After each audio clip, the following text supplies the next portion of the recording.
Hello and welcome to my tutorial on how to make hair in ZBrush. In this tutorial I'm using the curve tube tool in order to make my hair.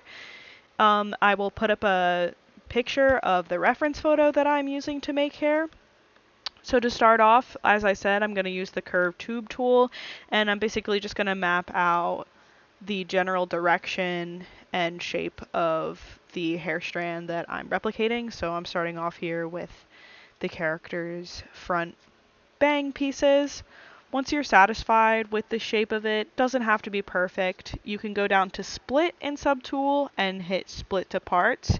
You're going to want to hit always OK just to speed up your process a little bit. And then that should create a separate strand of your hair. After that, you're going to go down to ZBrush. I usually use it once or twice depending on the size of the hair strand. Here I just used it once. And then you can use the move tool to freely move around your strand of hair until you are satisfied with its placement. Here I'm using the move brush in order to get more specific placement of the hair strand, mostly just making sure it's connected to the scalp here. The curve is to my liking. The keyboard shortcut for the move brush is BMV. After I use the move brush, I'm going to use the pinch tool, that is BPI, and I'm going to pinch both ends of the hair, one leading into the scalp and one leading off of the head completely.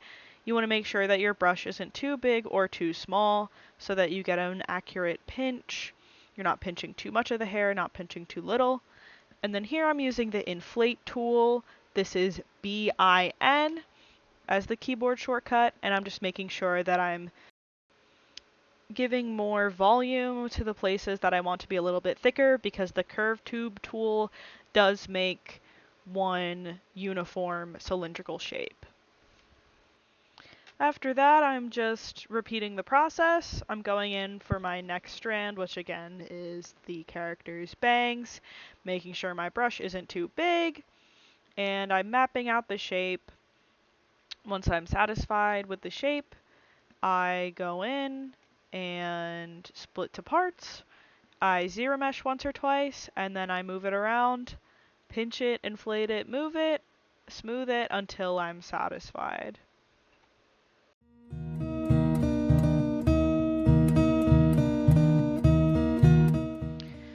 Right here, I am merging together 3 strands of the hair that I have made so that I can copy it for the next side.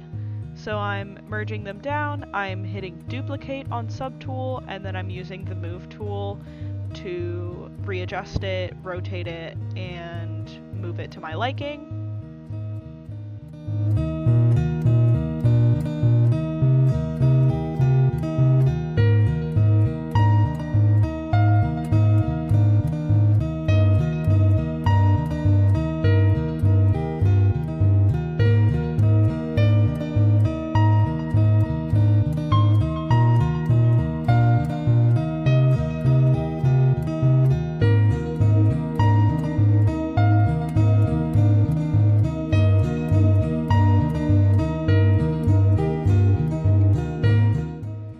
Once I've used the move tool, I go back to draw and use the move brush to just make sure that everything is in its right place. Do a little bit of squashing just to make sure that it's symmetrical with the other side. Tweak around the placement a little bit more, and then I smooth it down and I continue working.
and that is my finished ZBrush Curve Tube Tool hair tutorial.